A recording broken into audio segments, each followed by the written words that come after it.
Hello there, and welcome to MBBC Question Time, live from Westminster. I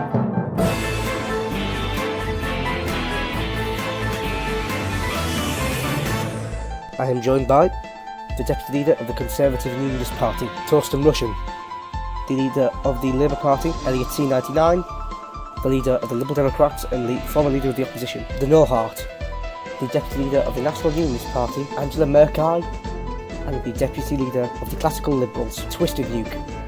So we're moving on to the first question of the evening, and it's to do with that all-important issue that was decided roughly 2 years last August, Brexit. So the question will be, what will your party's Brexit deal look like should we leave at the end of January next year? And the question is first addressed to the Deputy Leader of the Conservative Party, Torsten Russian. Our Brexit plan is going to follow the people's vote. We're one of the only parties actually to follow the people's vote. We're going to ensure that we get a bespoke trade. We're going to leave the European Union. We're going to leave the single market. And we're going to ensure that we can get free trade deals with both the European Union and our Commonwealth allies and our other allies with whom we have a special relationship around the world. We're going to be ensuring that free trade flourishes and goods can still come into the United Kingdom through getting a trade deal with the EU. But we're not going to remain in the single market. We're not going to remain in the customs union because we respect the people's vote. We're going to ensure that we bring in a points-based immigration system to replace the bonanza that the EU currently has in terms of intra-EU immigration. We're going to ensure that everybody in Britain can get what they need, can get their goods day to day. And we're going to ensure that the Brexit dividend that we're going to get from leaving the European Union is large, and we're going to spend that not only on healthcare, but we're also going to spend that on education. So that's one of the things that's going to provide the money for the free tertiary education policy. And it's going to provide more money for healthcare, which we already increased in the last budget. And so now I'll throw that question to the former Secretary of the Exchequer and the Leader of the Labour Party, Elliot C99. Labour's policy is straightforward. We intend to respect the results of both referendums in the EU. We will seek a bespoke trade deal that grants us extensive access to the single market. Before we leave the EU completely, we will want a 2-year period of single market membership to ensure a smooth transition as we exit the European Union. And once we've exited, we will maintain access to vital programs connected to the EU, such as the internal energy market, for example. Labour will make it a priority to prevent a hard Irish border between Northern Ireland and the Republic of Ireland. We will keep the border tariff-free and allow movement across it to be as easy as possible. With Brexit being a national issue, we think it's important to involve all sides of Parliament and that we'll commit to open dialogue with all MPs and support a meaningful parliamentary vote on the deal. We won't be repealing the Treaty Ratification Act, what the Conservatives want to, which currently guarantees Parliament a vote on the final deal. We also have a genuine alternative cap, which I outlined in a policy speech in Lanarkshire today. We also secure tariff-free access for British fish into the EU market. This is an important time where Brexit happens and we have a chance to reform our fishing policy. And I'll now throw that to the Leader of the Liberal Democrats, the No Heart. The Liberal Democrats, unlike the other parties, will put the decision on what the final deal will look like to the British people, as per the people's vote, which successfully gained recognition through a petition earlier this year, which the Labour Party and the Conservative Party both scrapped immediately upon passing. We will have 3 options for the people: 1, to remain in the EU, and 2, which are very clearly spelled out. One deal that is a sort of EEA single market deal that will provide all the freedoms that the European Union provides, which is goods, services, capital, and people, and would be sort of like a Norway deal. And the second deal would be in line with the Ukraine Plus, which Labour has promised in the past, but we will put that to the people as a sort of general leave the EU vote. And from one member of the Liberal Alliance to the other, I'll throw that to Twisted Nuke now. We've got a choice in this election. We're halfway down the road to Brexit, and the last 2 governments haven't left us any clearer on where we stand than before we went into the last election. So, we need action. We need it now. The Classical Liberals, on day 1, will set wheels in motion for a prosperous Brexit. We will be outside of the customs union. We'll be outside of the single market. It will be our choice on how we shape our future destiny. We want to see a free trading Britain, a genuinely free trading Britain. That means we will accede to the TPP. It means we will immediately set the wheels in motion, start slashing our tariffs. We will abolish all tariffs on goods that we don't make in the UK. And all goods we do make in the UK will have no more than 3% tariffs on them. That will deliver real prosperity to our country because your weekly shop will get a hell of a lot cheaper. We apply an 8.5% tariff on food. After we leave the European Union, we will not be applying that 8.5% tariff. We use our regulatory structure to keep foreign imports out and drive prices up in our shops. Once we leave the European Union, we will not be doing that. These are some real steps we can take to improve your lives, and we will do it in a measured and controlled way. We have specific plans on how we're going to tackle these future issues. We have plans on how we're going to deal with the Irish border issue. We have plans on how we're going to leave. These are some things that the other parties around this table can't provide you. We have a specific plan to deliver a free trading Britain that makes your cost of living go down significantly, makes the pound in your pocket go further. That is what you'll get if you vote for us. And last but not least, the National Unionist representative, Angela Merkel. So the thing about Brexit is that we feel that the best Brexit is a Brexit. We do not agree with the Liberal Democrat idea of stopping Brexit. Brexit means Brexit has been established in several referendums. We feel that the best way to replace the trade that is lost from the European Union is to negotiate trade deals with larger markets such as China. A free trade deal with China could theoretically be as much as £9 billion. So that's a large market that we have an option to look into once we leave the European Union. Another option we have to consider is that of the Commonwealth. Just the ANZUC alone, which is, of course, the United Kingdom, Canada, Australia, and New Zealand, is a large market. Increased free trade deals, freedom of movement, and various things along those lines can be very beneficial to the economy of the United Kingdom. And the National Unionist Party does believe that this is the best option we have. It is an expanding market as opposed to the European Union, which is actually a shrinking market and is not the future. But overall, that's our plan is to also prevent a hard border in Ireland. But we also feel that it is not a good idea to create a border between the mainland Great Britain and Ireland. Right, at this time, I'll throw the question open to the panel so you can question your fellow panelists' remarks and make any point you want to really make yourself, having heard what they've had to say. All right, I'm going to take the first hit here. Alec, the ex-leader of the opposition, the Electoral Commission recently ruled against your fourth referendum on the EU, and the Supreme Court has yet to announce on that. What are you going to do if the Supreme Court says no? You're not having another referendum because, well, at least two of those options have already been decided in the last term, and the people don't want it. Well, we will definitely be appealing to the Supreme Court to overlook the Electoral Commission's decision, and no matter what, we will 100% go forward with a final referendum, either using the DEEA and overruling that decision, or we will legislate based on the people's mandate for a final referendum. Are you going to put in place a statute to override the Independent Electoral Commission? We will go forward with a referendum via a bill in Parliament.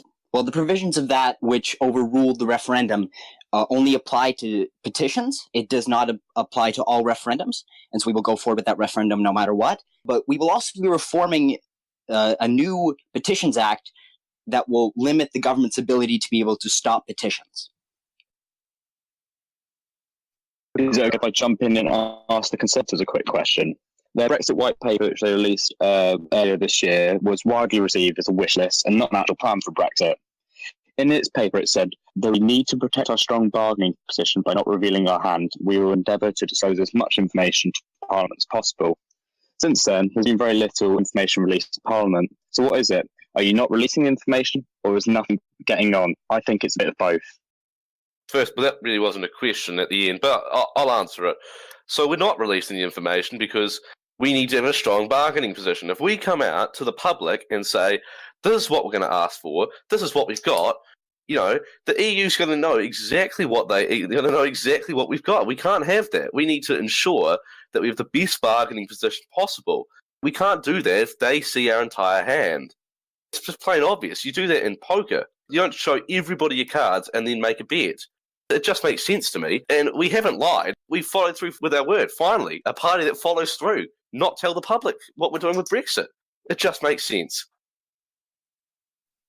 This is our concern, especially a lot of voters I've talked to, is that they feel like the Tories say all the right things on Brexit when it comes to keeping Parliament unable to hold the government to account. But when you want to repeal the Treaty Ratification Act, and when you're refusing to release information, and even the ones you do, they're not positive things. They show insights into what a bad Brexit deal the Conservatives are negotiating. For example, the Citizens' Rights Draft Agreement ignored basic rights of workers, no rights regarding protection against discrimination based on sex, race, religion, age, disability, sexual orientation, nothing about health and safety at work, nothing on vulnerable workers, nothing on safety procedures, equipment or chemical, physical, biological agents that are currently guaranteed underneath EU law.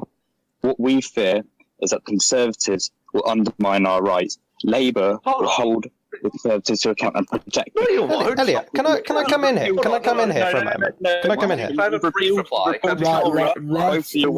Let each other speak. I'll let Elliot finish what he has to say, then Toast can say what he has to say, and then you can say what you have to say. But there's no point interrupting over each other because it interrupts the flow of the debate. It's not fair. With both parties previously repealing bills like Tolbra, it is simply sensible to assume that they'll do the exact same with Brexit. Okay, well, what I would say to start with is that Labour won't be holding the Conservatives to account because you won't be in official opposition and you won't be in government. And do you know why you won't be in government? Because you left. You left government and you dropped 7 points in the polls. You had complete influence over Brexit policy. You were the deputy leader of the Labour Party and you left. So you've lost all influence over the Brexit policy. You had all the knowledge because you were a deputy leader. And then it just doesn't. I can't fathom how you're blaming this on the Conservatives when you left the government, when you left your bargaining position. That you were in the prime place to deliver this policy that you're complaining about, but you left. You obstructed and you left. So don't blame it on the Conservatives. I'd look to yourself. Now, I really must raise this point because this is quite an important one. Now, ignoring the misunderstanding about what the citizens' rights part of EU withdrawal is supposed to do, you made a number of interesting points. You expect there to be legal guarantees on workers' rights which, of course, for things like TORA, which you've complained, don't come from the European Union, they were domestic legislation. But putting that aside, you also want certain guarantees on non-discrimination. Now, these are the things that are covered under the Single Market Agreement. Now, it was my impression that Labour was proposing to leave the single market, to respect the previous referendum and accept the fact that the single market is effectively leaving in name only. But yet you've just said you want the legal guarantees that come from being within the single market. So which is it? Does Labour want to leave the single market, or does it want to have its guarantees? Because you can't have both. Yes, you can. Quite simply, you can have regression clause, which means that UK policy on employment law will stay at least at the level of the EU. So, in other words, we're going to stay within the single market for employment law. That's what that means. No, we're not. We're having the same. No, we're having the same level of rights to ensure that we have high standards of living in the UK. We don't want a bargain basement Brexit with a tax haven on the shores of Europe, just like classical liberals and their new conservative friends want. Quite simply, you can have the same level of employment policy without being in the single market. It's quite different. Then when I turn back to the other question, because I'd like to answer Toast's comment, quite clearly, having a new Britain Brexit secretary who isolated the Labour leadership from the Brexit policy, and we meant that we didn't have control of it. We left government over a number of reasons. It's been drawn out that everyone knows why we left. But quite simply, when you go back you were the deputy leader of your party. You said once you leave government, you can't have a same Brexit. Well, that is contrary to what you guys say, which is that we'll have a meaningful vote in Parliament. Quite clearly, we have legitimate worries about getting that meaningful vote in Parliament if you want to repeal the Treaty Ratification Act. And you're also saying if you're not in government, you don't get a same Brexit. Simple as No, I'm saying if you're not in government, you don't get to sit at the negotiating table because you haven't hit the people's mandate. And furthermore, what do you mean you can't control him? He's in your party. You've got to have some party discipline. It just makes sense. If you're a leader, control your MPs. Don't let your MPs just do what willy-nilly. And he wasn't doing willy-nilly. He was agreeing with and doing what Newt Mouse said, the former leader of the Labour Party. But unfortunately, he got the chop because he was just a bit too close to the centre. So, That's a question absolute for rubbish. the Liberal Democrats now. You spoke about wanting another referendum. Say theoretically that you lose and Parliament votes against having another referendum. Would you then accept that the people do not want another referendum? No, I would accept that Parliament doesn't want another referendum. But wouldn't that mean that the majority of the people the people want a second referendum? That would be Parliament, and that would be politicians stopping the people from having their say. But currently, only two parties want a second referendum. So when you keep that in mind, well, currently one petition has passed to give the people a final referendum vote. If you'd let me finish, if the majority of the members of Parliament are from parties that, in their manifestos, believe that Brexit means Brexit, would you say that gives a firm mandate for Brexit? Well, people vote for political parties for many reasons. People vote for a political party because they like a policy X, but not policy Y. Just because Parliament does not want a final referendum does not mean that the people do not want a final referendum. And we will fight as hard as we can to give the people a final referendum, which the double DEA put forward under that petition. Are we okay? You're not recognizing the Parliament has sovereignty here. It has supremacy. We are a representative democracy. We are not a direct democracy. There is Switzerland, if you're interested in direct democracy. There are some candidates in Switzerland I could interest you in. So are you saying that the NUP are going to go to Parliament to work for themselves and not for the people? No, the NUP will uphold parliamentary sovereignty, and I can say that. Parliamentary sovereignty is democracy. We are not a direct democracy, and that's a fact. We never have Democracy is democracy. Is there any chance we can move on to the next question? I'd like to say one more thing, which is, we're talking about referendums here. Now, I'd like to ask the audience, who here knows how much an MP is paid? £77,379. On top of that, there are expenses for travel. There are expenses to maintain a London home, as well as a constituency home. There are expenses to pay for a London office and a constituency office. This costs a great deal of money. Now, what we have in this country is a culture that has developed over time of elected members of Parliament believing they have the right to outsource their work to the electorate. Now, in the last referendum campaign, millions upon millions of pounds were spent financing both sides of the campaign, who then decided, while the MPs were still taking their pay, to make the British people do the MP's job.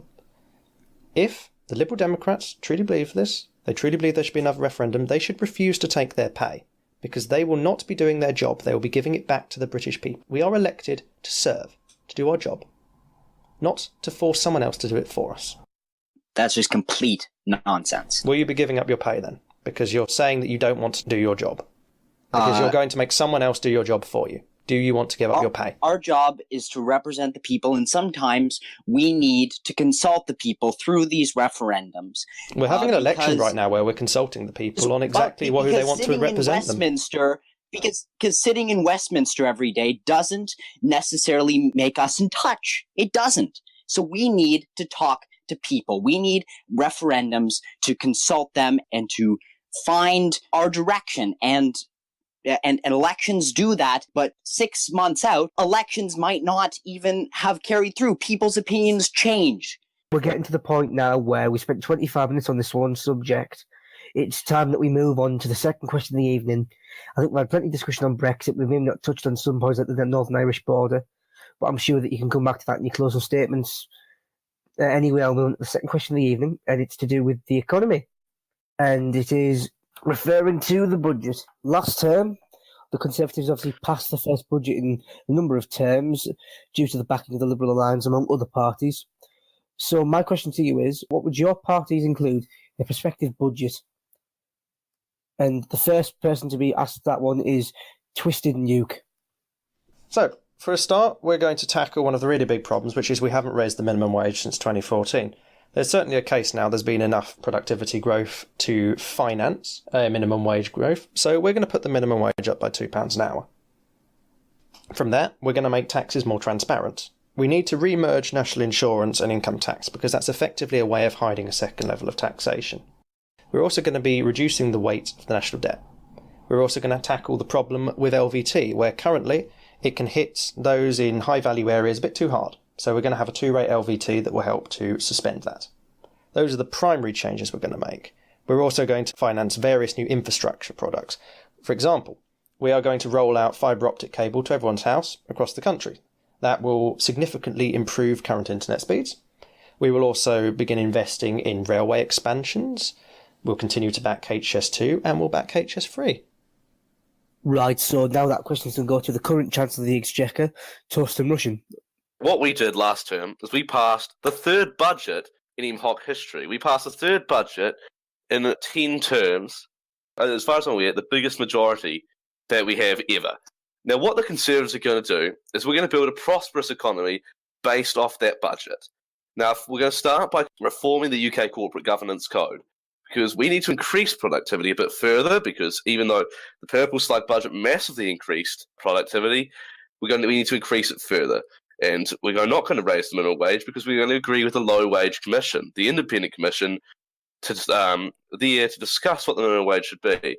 We're going to create an employer-backed superannuation fund.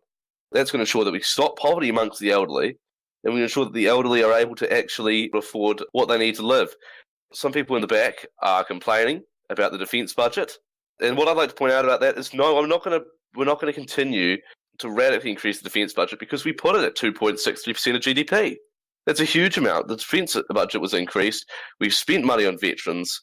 We spent £1.2 billion on veterans, and we continue spending, which we need to use. We're going to continue with the spending that we made in the last budget. The third budget ever passed in the IMHOC, passed by the Conservatives with support from the Liberal Alliance. And third person to answer that question is going to be the no heart of the Liberal Democrats. The Liberal Democrats are going to adhere to our social market principles, ensuring that the people of Britain can prosper going forward while having the freedoms and the protections that they need. We will continue to defend the negative income tax and make no cuts to the negative income tax, which has helped people as a great replacement for the traditional welfare system. We will support a reduction in the overused land value tax, bringing it back to what it was originally meant to be, replacing council tax. We will also lower the value-added tax as a cut to the regressive form of taxation that it is, a tax directly on the people who spend the most, which are people who are in low-income situations. We also pledge to create a $10 billion per year regional investment bank to ensure that all regions of the United Kingdom can adequately fund infrastructure projects and investment projects in their economies. We will invest in different departments and all the good things that a government should do, fighting climate change, investing in the world through international development, and all that. Finally, we will abolish the Department of Work and Pensions and merge them into the Treasury and Business, Work and Innovation. Right, so I'll throw it back to the NUP, Angela Merkel. The NUP, one of the things we like to focus on in our next budget is supporting cooperatives and the small businesses, the little people. We'd like to abolish a distributed profits tax, which we feel that it unfairly targets cooperatives, and we'd also like to reinstate a corporate tax, but only at a reduced rate of 10%, obviously. And this would only be for companies with over 250 employees. And then we will also require any business with over 250 employees to recognize an official union, have a union representative on the board of directors in order to maintain representatives of the working class and of the people. We'd also like to raise the minimum wage for those under 18 to £6, and to match the rates for those from the age of 18 to 20.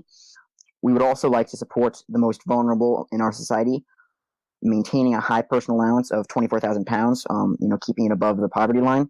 We would also like to get rid of tax loops and ensure full transparency as well as scrapping the inheritance tax, as we feel that it can unfairly harm those who are struggling and are trying to help their families. We will continue to support the Help to Buy and Right to Buy initiatives, include funding for minimum new homes that are built each year to ensure that no one is out in the streets without a home or without support. And last but not least, Elliot C99 of the Labour Party. Out of all the parties standing here in this debate, I'm the only member of a party that opposed this budget. Why did I oppose this budget? Well, there was a £1.4 billion housing benefit cut in real terms over the next 5 years, £240 million child benefit cut in the real terms over the next 5 years. Don't even get me started on the fact that 99% of funding to housing and planning was cut. That is disgusting. We have a housing crisis and severe homelessness issues, and they're cutting the very funding to solve those problems. It also has massive cuts to transport, including the complete cut of Greater London Authority transport grants, which means that TfL is really going to be on its knees over the next few years until we pass another budget. We have almost a complete cut to HS2 as well, without any policy announcement about why that's changing. And then, I do appreciate the fact that Toast Russian cares a lot about veterans, but quite clearly when it came to the business, in real terms, veterans funding is getting cut by 110 million. That is awful. As a complete betrayal. What a joke. No, we had a discussion in Parliament, and the speaker at the time said I was right in that situation. So you can try and claim that I'm lying or whatever, but you can go back to the comment. It's misleading. It's a misleading statement. No, it's not misleading. We raised by £1.2 billion. Am I not allowed to finish my statement? No, you cut in real terms. You're cutting in real terms funding to veterans by 110 million. Before the budget. No. Toast, it's not your go. Sometimes you have to wait for other people. So this is what Labour is going to do in the budget. We're going to create a national investment bank and 12 regional investment banks, which will mobilise £500 billion of investment over 10 years, introduce a £35 billion national transformation fund, replacing the National Productivity Fund that the Conservatives dropped. We're going to establish a sovereign wealth fund that will allow our citizens to enjoy the riches like Norway does. We're restructuring the RBS group, the shares we have remaining into a network of local mutual banks, which is proven through reports that it's going to improve the resilience and diversity of the UK banking system. We're using central bank digital currency, which should permanently raise GDP by as much as 3%, according to the Bank of England. So to end the taxpayer subsidy for profits of banks as well. We're pushing through a deindustrialisation impact fund, which we passed a motion on a few terms ago to help those countries, those areas that have suffered from deindustrialisation, get back on their feet. We've proven we are strong against tax avoidance. We passed the Employee Shareholders Act, which I wrote myself. We're going to levy fines up to 100% on the total amount of tax owned. And then we're going to bring back control to the people on their firms. We'll hold firms accountable by having all firms with over 50 employees having democratic employee representative councils. Quite simply, Labour is the alternative to the quite obvious establishment who are all together working together towards a banker's budget. A question for Labour. You just called them the establishment, but you literally just left the government. I don't see how you can call them the establishment when you just recently left the government. How can you call them establishment and that you are the outsiders, you are the underdogs, when you have contributed to all of this? We're not responsible because we didn't write the budget and we didn't vote for the budget. And whilst I rewrote the budget from scratch, and Toast, I'm sure, appreciates that work, but the budget was not supported by us. Quite clearly, we are the alternative to the parties that are here today who are working together to secure this bank budget. Sure, the wealthy profit whilst the other You're the alternative establishment. Is that what I'm hearing? You are the alternative to the other establishment. No, we're the alternative to the establishment. Quite clearly, we're on the people's side. We want to transform the economy so it works for all, not just the privileged. Look, we see that through reinstating Democratic Employee Representative Council, for example, introducing modern minder style funds, for example. This is really important because we need to bring this up. Now, I'm surprised you weren't a little bit more cautious about talking about tax avoidance. Now, a lot of people in this room are tax avoiders because they use ISAs. ISAs are a very common form of bank account. Now, ISAs are tax avoidance because they are not tax eligible. So, that means a large majority of the people in this room are tax avoiders. Now, your manifesto is very clear. You are going to levy fines of 100% onto all tax avoiders. So, what does that mean in practice? That means people saving for their retirement, fined under Elliot's Britain. That means people saving for their children, fined under Elliot's Britain. Now, Let's talk about NIT as well, because what you've snuck in, which people don't seem to have noticed, is you're going to cut negative income tax welfare receipts by £700. £700. My God. You've got some nerve. You have got some nerve. £700 from the poorest in this country. Okay, great. But it's not happening, though, because actually our welfare system is actually increasing the amount of money given to the poorest in society. Our welfare system... The current rate of NIT withdrawal is £10,000 a year. You are going to cut it to £9,300. That is £700 less. I know socialists aren't good with money. I know you're not good with numbers, but £9,300 is less than £10,000. Yes, okay. NIT alone, but that's not our welfare system. Our welfare system, no, it's not. It's Universal Basic Services Plus, which means we have other parts of that system, and the total value, the monetary value, according to you're taking people's money and spending it for them. Yes, because it's more effective through economies. So, under Elliot's Britain, the poor won't be allowed to buy their own food. They'll be £700 poorer. They won't have control over their phone lines, their internet. This is not the kind of Britain I want to live in. This is not the kind of Britain this audience wants to live in. This is not the kind of Britain anyone but you want to live in. And the poorest people in Britain actually get £15,875 a year at a minimum, which is more than every party here. It's the only one that meets the Joseph Rowntree Foundation minimum income. We're the only one meeting a minimum income designed by the Joseph Rowntree Foundation. No other party is doing it. You're the one cutting it by £700. On that note, no, Chief, sorry, buddy. Please let me respond. He's just talking. Just talking rubbish about my veterans. One response, and we'll have to move on because we're really pushed for time here. Okay, he's basically come out and he said we've cut veterans. Veterans are going to be worse off under the Conservatives. But from the day before the budget to the day after the budget, veterans got £1.2 billion more. £1.2 billion.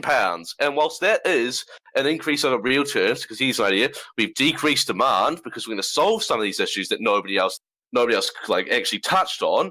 £1.2 billion is an increase. I know, it's hard for you. I know it's hard for you to fathom that. And furthermore, never claim to not be the establishment. You were the Chancellor for 4 months. I was the Chancellor for 3 weeks, and I passed a budget. You did not even touch the budget in that time. Your figures were wrong. They were outdated. I had to update those figures. I was in at Treasury at 8:30 the day that Cabinet was announced. I was up till about 4 a.m. every day solving that budget until we passed it. And I'd like to thank every member in here, apart from you, because you are some sort of mega mind when it comes to budgets, for supporting the budget. That's going to help. I exposed the £321 billion hole in it. Is that because I'm a blind as person? No, it's because I care about this country. You were seen in Labour HQ dancing and celebrating it. Because after hours of trawling through the budget, you finally found something to call it out on. Because he doesn't have anything to say about the second budget. It was embarrassing that you came up with that. And secondly, just may I point out that you would have had an opportunity to pass your own budget, do all these things, had you been in government. But no, you just wanted power, so you left. So you cooed your leader, and you left. And you went into the official opposition to oppose the Conservatives and to oppose your previous policy. You have to oppose policy you've written. It's rubbish. It's talking about I'm leaving government for power. It's ridiculous. And I'm leaving government because of principle, because the government ignored Labour on the welfare referendum. Quite simply, your idea that we're leaving for power is rubbish. It's just a spin lie. So why'd you coup Nuke Mouse? He resigned and I won an election with a large mandate. He jumped before he was pushed. Great.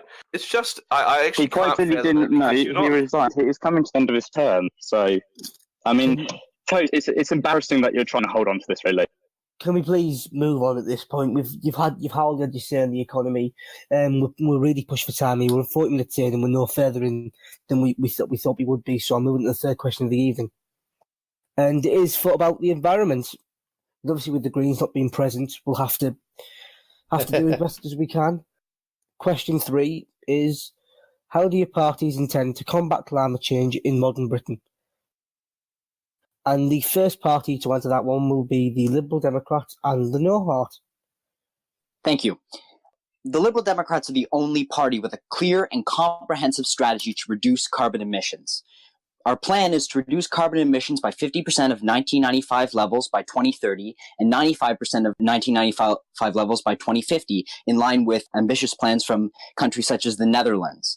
We aim to do this by cooperating with all partners in the public and private sector and global partners around the world to reduce our carbon footprint. The cooperation would take form of renewable and carbon neutral energy projects such as nuclear, wind, solar, tidal, and other different sources. Projects like the North Sea Wind Power Hub and the Tidal Lagoon in Swansea Bay. Alongside our energy investments, we plan to increase the usage of electric cars and eventually ban the sale of petrol and diesel cars by 2035. Our plan to tackle climate change and reduce carbon emissions is clear and concise, and we will achieve it, and we will set forward our plan starting day one. Right, so now we go to the classical liberals and Twisted Nuke. The Paris Agreement was one of the biggest steps this planet has taken to combating climate change. If we don't get a hold of this, it's going to kill us. It's really that simple. So, we will stick to our commitments under the Paris Agreement, despite the action taken by the United States, and we will push for further action to compensate. Under the classical liberals, we will set in line a series of events that will lead to a complete phasing out of coal power in the United Kingdom by 2028. 10 years' time, there won't be any more coal power stations running in the United Kingdom, of that you can be sure. We will also study carbon capture technology, which will help to offset our carbon footprint in other areas. We also need to step up international cooperation. It's clear that with the United States pulling out and China's relationship with Paris being pretty tenuous, we really need to step up our steps internationally. Now, the way the British power system will work is very simple. We need a combination of renewables and nuclear. There does not exist the battery technology necessary to make renewables viable all the time. The sun isn't always bright enough, the wind isn't always shining, and we need much better battery technology than we have now. So as well as investing R&D funding into new energy storage techniques, we will greenlight more nuclear power station building. Nuclear power is safe, we've learned a lot from the mistakes of history, and we can use it to fuel our society. I'll now throw it to Elliot T99 of the Labour Party. Labour believes that climate change is one of the biggest challenges of our society today, and it's important that we take action now and we take action quickly. We're investing in green jobs such as the Tidal Lagoon projects. The Swansea Bay Tidal Lagoon is projected to do estimated support of 155,000 homes once operational. We're bringing forward our original pledge, which was a ban the sale of petrol and diesel cars by 2040 to 2030, because the National Grid has since produced evidence and reports that this is now possible. We also want to introduce a new Clean Air Act, which will limit the amount of toxins, noxious and harmful gases that goes into our atmosphere. And we're also going to strengthen emission standards for diesel vehicles, which have kind of left behind other forms of vehicles. When it comes to reversing climate change, we also need to think about the protection of our habitat. So that's why we're expanding the Blue Belt program to cover an extra 12,000 kilometres squares of coastal waters with 41 new marine conservation zones to ban any new activity deemed harmful, or existing harmful activities will be stopped. We're also supportive of a plastic bottle deposit return scheme, which has contributed in Germany to having a 97% recycling rate. Now, it's not the sole reason for that, but it is a major factor. Quite simply, Labour takes the climate change as a problem seriously. We're going to reverse it, and we're going to work in the Paris Climate Agreement framework to ensure that the world has a responsibility to reverse climate change. And the penultimate person to be asked that question is Angela Merkel, the National Unionists, who I know have had a long and troublesome past with climate change denialism. I'd be interested to see whether that's changed. To answer that, I think that, first off, the National Unionist Party believes in protecting our environment. We do believe that it is God created this beautiful earth for us. We do not deny climate change in any way. There has been some miscommunications on the part of certain members of our party. There is no miscommunication about the fact that we do not deny climate change. We do believe in it, and it is a problem. That is why we do plan on fully committing to the Paris Climate Agreement. We do plan on trying to cut out coal by 2020. We would like to open up negotiations with some of the big offenders, being the BRICS nations, China, the United States, to cut down on CO2 emissions. We would like to look into investing in funding fusion research and nuclear energy, as well as making the first Generation 4 nuclear energy station and cutting carbon emissions on all levels. That will allow for more green and more green policies to keep this beautiful country green and pleasant. Are we all okay to move on after this question? I'll just say a brief kind of say so. And I won't take too much, and I'm not going to interrupt or butt into anybody. The Conservatives, we care about the environment. There hasn't been a miscommunication whether or not we believe in climate change. We do believe in it. And we're going to clean our territorial waters. We're going to reduce plastic levels by 25% by 2030. Last term, we introduced the plastic bottle tax levy, which has already been done. The Labour Party manifesto, we've already done that. It was in the budget. Should have read that. We're going to increase nuclear investment as well. We're going to bring nuclear power back to the forefront, make sure everybody sees how clean and how fantastic nuclear power is. And we're going to increase the percentage of energy generated by nuclear reactors to 50% by 2050. We're going to abide by international law, and we're going to ensure that Britain is a fantastic place to live, and we're going to mitigate the effects of climate change. Right, and so we'll move on to the fourth question of the evening now, and it is about justice. The question is, what steps will your respective parties undertake with regards to policy on law and order? The first person to be asked that is the NUP Deputy Leader, Angela Merkel. First off, we would like to nationalize all prisons. We do not believe that any prison should be privately owned. It can lead to exploitation, violations of human rights. In general, it's inhumane. It's the wrong thing to do, and that there is really no reason for there to be private prisons. We also plan to allocate more funding to the prison service in order to better equip the rising numbers, as we do have a problem with overcrowding. I believe somewhere around 50% of all the prisons in England and Wales are overcrowded and are past their peak capacity. While these are people who have broken the law, they do deserve the same standard of human rights as humans. So we should also just make sure we can allow all people to be treated well. And we also would looking into suspending voting rights for those who have committed crimes such as murder or rape. All right. So I'll now throw that question to the Liberal Democrat leader, the No Heart. The Liberal Democrats will promote law and order in our communities by promoting community policing in our cities, suburban regions, and different rural communities around the country. We will also promote giving people identification and making identification easier to access by reducing the cost of identification, such as the driver's license. And to pay for this, we will increase fees for people who have had their license revoked in the past. We will also make the reduction of recidivism rates in England and Wales a priority. Our plans include a number of strategies to achieve this, a greater focus on inmate education, ensuring that prisons are well equipped to handle and invest in people's skills, and making sure that mental health is easily accessible to prisoners. The Liberal Democrats will put a focus on justice, but also on democratic institutions in the United Kingdom. We will especially focus on creating a new Office of Democratic Institutions to allow the Secretary of State for Justice, for example, to focus on issues with prisons, issues with other judicial matters. We will reform the current local government system in the United Kingdom. And is this a justice question? Yes. Justice has traditionally taken the role of different democratic institutions. We will also, as previously mentioned, create a new direct democracy bill. I can see someone in the crowd is talking about a Cumbrian Assembly. We will definitely create a Cumbrian Assembly. Yeah. 2 seconds.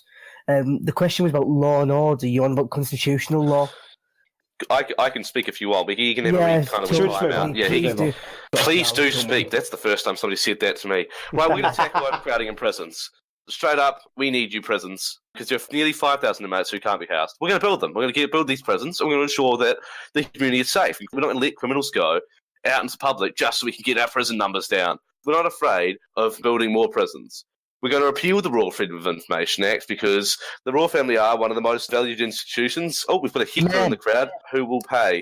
We're going to use our Brexit dividend for that, as well as the education and as well as healthcare. And we're going to tackle radicalisation in our prisons because we wish to combat radicalisation. We don't need people going into prison speaking to an ISIL or ISIS leader and becoming radical. We want to ensure that people aren't going into prison, petty criminals, they've got a bit of trying to deal weed or whatever, or trying to deal some heroin, and then they come out a murderer. We don't want that. And we're going to expand funding for legal aid as well, because it's vital that people have fair trial and due process in this country. It's not going to work if they don't have enough money for that. So we're going to expand funding for legal aid. We're also going to ensure that petty criminals don't actually go to prison, and they go and are reformed in other manners, and they're reformed in manners that don't put them locked up with hardened criminals. Actually, what that is right there, ladies and gentlemen, at home and in the audience, that's law and order policy. Yeah, Elliot, you're next. First, I'd like to make quite weird comments. It's quite strange that the Tory deputy leader talked about the ISIL leader being in British prisons. If he does know that, I think he should tell them, because no one else thinks he's in there. I didn't say ISIL leaders. I said ISIL members. I don't believe I said leaders. You said the ISIL leaders aren't going to get into our prisons because we're going to revoke their citizenship. Mate, you did say ISIL leaders. It will look stupid when you look back on the broadcast of this. But let's talk about Labour's policy, because that's what I'm here to talk about. We're continuing to dedicate ourselves to the primary focus of rehabilitation in the justice system. We'll toughen regulation regarding solitary confinement, because it causes great distress to people, leading them to develop negative conditions. So people with mental health issues or young people will not be allowed to be put in solitary confinement. We're also increasing the sets of education job opportunities. And we're going to ensure that minor first-time offences do not lead in custodial sentences to prevent the overpopulation of our prisons. We're also going to legislate to transition towards a system of chartered prison officers to ensure there's quality prison officers in our prison system, and that all get the training they need and they do deserve in an incredibly important job. Last but not least, the classical liberal twisting you. On justice, we've made some very good progress so far. We've managed to get minimum sentences well on the way to implementation. And what minimum sentences bill means is it scraps the minimum sentences, which means we're giving more power to judges to decide what appropriate punishments are. But we need to go further. We need to look at Norway. Now, Norway is a country that gets its prisons very right. They've got 5% lower recidivism than we do.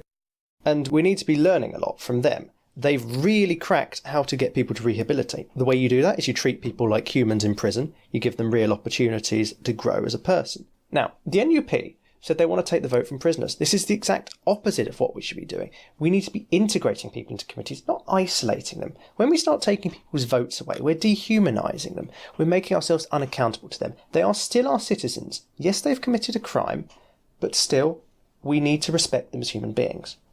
And if you're a rapist or a murderer, I would argue that you've already dehumanized yourself. The job of the state is to rehabilitate and reduce crime here. We are not here to dehumanize people. Our job is to rehabilitate people, and the best way you can do that is to reintegrate them into society. How do you rehabilitate a serial murderer or a serial rapist? Well, look at how Norway does it. What you do is you address the real drivers of crime. Because crime isn't just evil people. There are drivers. Poverty is a big driver of crime. And if we can break the cycle of repeated poverty by giving people the qualifications they need to succeed outside of prison, what you'll find is that crime rates will drop a lot. I wasn't talking about disenfranchising someone who stole an apple because they were hungry. I'm talking about serial rapists, murderers, people like that. Surely you can't say that it's going to be easy if you just are nice to a murderer or a rapist. I'm not saying it's easy, but I'm saying we have to set up a rehabilitative justice system. An eye for an eye makes the whole world go blind. We can't start dehumanising people. Yes, they've committed horrific crimes. It's our job to rehabilitate them, not to make them less than human. And the fact you have to say you don't want the death penalty says quite a lot about your party. But if I can pivot... You were accusing me of the death penalty when you said an eye for an eye, so I was just responding that we do not support an eye for an eye in murder. We do not support ending any lives. I'd really like to pivot to the Conservatives if I can, because we need to address an important point. Now, we've made a number of commitments as a nation, and one of these is to the UN High Commissioner for Refugees, where we've agreed a convention on stateless persons. This was 1954 convention. We agreed that everybody has a right to a nationality, And we will not deny people nationality and create stateless persons. Statelessness is a terrible place to be. It means you can't get into a whole swathe of countries. It means you're just stuck. We've agreed to avoid this. Now we need to stand up to our international commitments. We cannot be revoking citizenship from ISIL fighters. Yes, they should go to prison, but they're still our citizens and we still have a responsibility for them. Okay, all right. Well, these people are... Can I just address that? Sorry, Trev. They are talking about the conservative policy. The ISIS fighters, for God's sake. Jihadi John did not deserve to come back to this country. He should not hold a passport signed on behalf of the Queen, allowing him to travel around the world. He executed people, he held them down, he cut off their heads, he tortured them, and he numbers of hours of torture and of mock executions. He is not somebody we want as a British citizen. And the people who will have their citizenship revoked are these people. They are people who should not come back to Britain. This is why people go to jail, not why you revoke citizenship. Can I just say, while we're on it, we're veering very close to going to a Home Affairs debate. I'm going to end the debate in a couple of minutes' time. Right, so this next question is on the issue of health.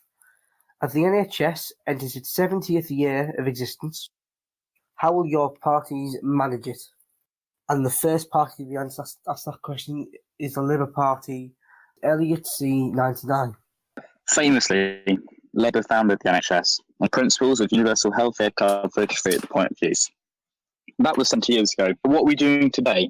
We're opposing any privatisation, and we're also going to repeal the Private Healthcare Tax Credits Act, which will stop the subsidisation of private healthcare providers' profits. We also want to formulate a long-term health funding strategy so we don't have to return to the issue of NHS funding every single year. The NHS is quite clearly, the majority of parties support it. It's quite clear we need to develop a national consensus funding it for the long-term future. We will merge public sector social care services with the NHS to create a national health and social care service. And with this new merger, we'll have greater coordination and communication between the services. Our main priority for next term will be passing the National Health Service Bill 2018. It implements Labour's ambitious vision for health, whether that be introducing an annual child health index, continuing the ring fence of mental health spending, new guidelines for experimental technology, including entitlement to the annual checkups for anyone over the age of 40, and requiring the creation of quality improvement strategies at local and national level. We believe that the NHS should be run by experts and not by politicians and bureaucrats, so we'll give public sector employees in health and social care the right to own, allowing them to mutualise the service they run and turn it into an employee-owned enterprise so they control the healthcare infrastructure, not bureaucrats. We also encourage the adoption of the Stockport recovery pathway and launch an inquiry into blood contamination scandal. Right, and so I'll now move that question to Angela Merkei of the NUP. Obviously, the NHS is very important to us. Well, we did previously increase the budget rather dramatically, but we do still push for more funding and also looking at how the NHS is using its budget to make sure that it is being utilized most efficiently. And we would also like to look into, specifically looking at the elderly, we would like to introduce more inspections of care homes for the elderly to ensure that they meet the highest standards and to also provide the funding in order for this to be possible, as well as introducing a vaccination program that will make sure that they do not have to suffer through the infections that are more common amongst the older demographics of Britain. We believe that in the next United Nations Convention, we should address the elderly and their rights. Right, so now I'm going to throw that question to the classical Liberal Deputy Leader, Twisted Nuke. It's quite clear that we need to take some serious action. Now, there have been multiple studies recently that have ranked the NHS comparing it to comparable OECD countries. Now, when you look at administrative efficiency, the NHS is near the top. When you look at efficiency of structuring, the NHS is near the top. In fact, the NHS is fantastically efficient at everything except treating people. So this is a big problem. The way we propose to tackle this is to take the burden from the NHS. A few parliaments ago, the Conservatives implemented an act that gave tax credits to people who wish to spend them on private healthcare. However, there's one big problem with this. What do you do if you're not paying tax? Then you won't get any money. So what we'll do is we'll reform that into a flat subsidy. That means if anyone wants to go and take some money and they want to go and have private healthcare, they can. And what this will mean is there'll be less burden on the NHS and we'll still keep the NHS as a universal system open to everyone. Now, we also need to take a serious look at mental health, because our mental health treatment system just isn't fit for purpose. Our current mental health treatment system is based solely around suicide prevention. That's not good enough. Suicide's a bad outcome, but people can live for a very long time suffering all the way. And so what we need more patient choice in mental health. And so what we will do is we will enshrine in legislation a right for patient control over mental health treatment. We will improve access to various antidepressants and to talking therapy, and that will have a lot more control placed in the hands of the patient. It will be the GP's responsibility to come up with a treatment plan with the patient involved that suits them and isn't just obsessed with preventing suicide. Suicide's bad, but we need to have a more nuanced system. And I'm going to throw that now to the Conservative representative, Torsten Russian. Okay, so a lot of the problems that we saw with the NHS were actually bureaucratic and managerial. But some main problems that we saw was a lack of funding. So what we did, what the Conservatives and the other people who passed the budget, which I again will thank, did was put £12 billion into healthcare. We put £4 billion directly into mental health. We put £3 billion into A&E to stop people waiting in ambulances, to get people out of the ambulance onto the table, and off the table back home. We put £1 billion more on maternity, because we see even one child being unable to be treated by a midwife is not what we want. We increased the budget for GPs by £3 billion to ensure that people aren't going to A&E for stuff that go to their GPs to see. We also saw a £1.2 billion spent on veterans from the day before the budget to the day after the budget. And we saw £2 billion put on people with learning difficulties. We're going to get an extra £2 billion. And if I haven't mentioned it, we put £4 billion tackling this mental health problem. That isn't enough. What we've got to do is actual legislation. So what we're going to bring in is nursing apprenticeships, because we see that the classroom can only teach nurses so much. And what turns a good nurse into a great nurse is on-the-job experience and a great attitude. That'll get taught by an apprenticeship. They'll actually give them on-the-job experience as well as being able to teach them what they actually need to know for the job. We're going to also get rid of the stigma for mental health issues amongst young people. The way we're going to do that is we're going to issue compulsory mental health screenings from year 7 onwards in schools, 1 a year. And that'll allow our young people to get the mental health checkups they need, and we'll be able to attack the problems first by spotting red flags, and it'll stop kids being afraid to talk about their feelings and talk about it, because everybody will have to go through this mental health screening. Furthermore, I've spoken to doctors and nurses as Deputy Prime Minister. The Health Secretary's spoken to doctors and nurses as when he was Deputy Leader of the Party, and as Health Secretary. And they said that they want 2 shifts of 12 rather than 3 shifts of 8 hours. What we'll do, we're going to give them what they want. We're going to wipe out the inefficiency that comes from tired staff, and we'll ensure that the staff are able to live their lives in a full way, not just being dragged around without being able to live their lives and just living in basically the darkness. And last but not least, the heart of the Liberal Democrats. In the NHS's 70-year, we aim to keep it strong for decades to come. To do this, we will protect its funding, which includes the £10 billion in ring-fence spending that has come into effect under the budget that we have passed together with Conservatives. Going forward, we want to ensure safe staffing levels throughout the public service and especially the National Health Service through the creation of a national workforce plan to strategize both the short and long terms and make sure that people have the doctors they need and make sure that all other NHS professionals are there to keep the NHS running. In this plan, we aim to create 1,500 new medical school places per year, reinstate larger bursaries for student nurses, and develop other plans to keep the NHS strong.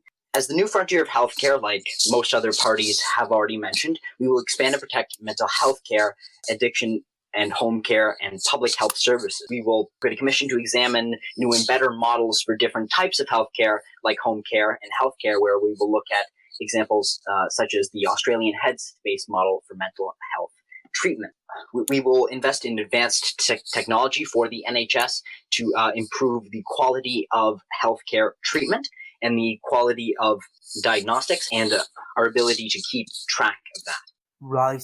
Has anybody got anything to debate on that point then? On the what was said by Toast, well, certainly the Conservative budget was the one that included the £12 billion increase to the NHS, but it was the National Unionist Party which did actually request and work out that. So I would not take exclusive credit for that. I thanked everybody for their work on the budget, as I should, because the budget was submitted by the Conservatives. It was discussed with everybody in the House, and I have to thank everybody. Is there any other points that anybody wants to make before we move on to closing statements? All right, in that case, we'll move on to closing statements. The first party to be asked that question are the largest in the House, the Conservatives. If you want to vote for a party who can get things done, who has proven they can get things done, vote Conservative. Because a lot can happen. A lot can happen in a term. In a term, the Labour can leave government and drop 10% in the polls. The Conservatives can pass a budget. Greens can lose 6 MPs in a single activity review. The Liberal bloc can be thrown out of opposition in a power grab and have the Libs wanting out of Brexit and the Liberal Democrats wanting in. Furthermore, a lot can happen in a week. The Conservatives can draft a budget and pick cabinet without having any of them turn up in fancy dress. The Labour leaders can coup their leader and leave government, losing all policy influence and losing all influence on Brexit. A lot could happen in a day. The Conservatives can lead a cabinet to save the lives of potentially hundreds by striking the chemical warfare creation plant in Syria.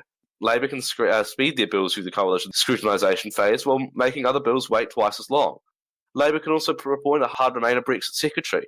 And the Greens can appoint a deputy leader who doesn't show up to the Deputy Prime Minister's questions. This is what it's about, this campaign. It's about seeing what can happen in a term, a week, a day, an hour, and noticing that the Conservatives are the only ones who are able to use that time wisely. We're the only ones who can actually bring positive change and effective governance to Britain. We are the party of government. We are the party that can maximise what can happen in a term, a day, a week. Ladies and gentlemen, thank you very much. Please, at the polls, 2 ticks Conservative. I'll now go to the leading party in official opposition this term, the Labour Party, in Delhi 1899. Thank you very much. Tonight, it was open season on me, on Labour. It's the trend at the moment. We're the only party here that opposes the bankers' budget. My message to the British people tonight is to ignore their smears. Look beyond their attacks. Don't let them scare you. They are afraid of the strength of the Labour values that we share with British people. They don't want you to rock the boat. They want to steal you away from your opportunity for a Britain that is in the interest of ordinary people, of everyone. My message tonight is this. We can have an economy in which the needs of working people are put first, where workers have a stake in their business, paid a fair wage for a fair day's work, and where we can ensure we protect all workers, not just a few. We can have a Brexit based on jobs, based on the economy, based on pragmatism, rather than dogma, ideology, or isolationism. We can have a society without homelessness, without food poverty, where we take health inequality seriously, where we give all children a good education, where we focus on rehabilitation, the cause of crime, stuffing our prisons even further with those who don't need to be there, and where we can foster a green energy revolution that puts Britain at the forefront of the battle for the future of our planet. Read our manifesto. That is Labour's vision for change. That is Labour's vision for Britain. That is Labour's vision to face our future. Petty political attacks don't change lives for the better. Labour policies do. Thank you very much. Vote Labour. And now to the not heart of the Liberal Democrats. I'd like to conclude this debate by doing something odd. Because I'm human, I have a stutter. And throughout this debate, it has taken a big effect, and it has made me jumpy and made my points a little scattered. And what I'd say to this is, please read our plan. Because I'm human, I want to make this country better, and I am willing to fight to make this country better. Read our plan to make this country better and change Britain. Now Twisted Nuke of the Classical Liberals. Well, I'd like to echo what Alex started with. Don't just listen to the stutter, listen to the points he's making. And make sure you're very informed when you make your decision and when you tick your box. Because it's make your mind up time, kids. Half of Article 50 is gone. You've got one last chance to pick elected representatives to govern over Brexit. We need an amicable divorce that keeps goods and labour flowing between us and the rest of Europe. And we need to expand that model so we become open to trade, work and business across the whole world. On day one of a classical Liberal government, we'll be on a new course for post-Brexit. We'll set up customs legislation to handle our future outside of the customs union, prepare to slash tariffs as we leave. We'll prepare for accession to the TTP, and we'll keep freedom of movement. A world without migration borders would be £60 trillion richer. So not only will we keep free movement, we'll open it to the rest of the world. We will make sure that the deal we get on leaving the European Union is measurably and tangibly better than the deal we have as a member of the European Union. And from there, we need to start tackling the burning issues this country faces. We need simpler taxes, better pensions, a real education reform based on evidence rather than political football. We need a real healthcare reform so we don't lag behind the rest of the OECD, and we need to empower your choices over the choice of the bureaucrat who thinks he knows best. We've got to deal with our housing market. We need to get rid of government interference that has driven up house costs and stopped houses being built. We need to have a modern infrastructure solution suitable for the modern age, with new internet and rail networks. And we need to reform local government, with county assemblies and an elected senate. So why should you vote Classical Liberal? We'll make your weekly shop cheaper. We'll prepare properly and clearly for a better deal outside of the European Union than the one we have in it, and we will deal with the issues I've just told you about. That is the case for a Classical Liberal government. And last but not least, as it has been on so many occasions tonight, Angela Merkel of the NUP for the closing statement. National Unionist Party will fight for a stronger Britain, strong and stable government, a fair government of the people of Britain. We will fight to preserve Britain. We are the party of society, the party of conservatism. We are the party of democracy, of parliamentary sovereignty.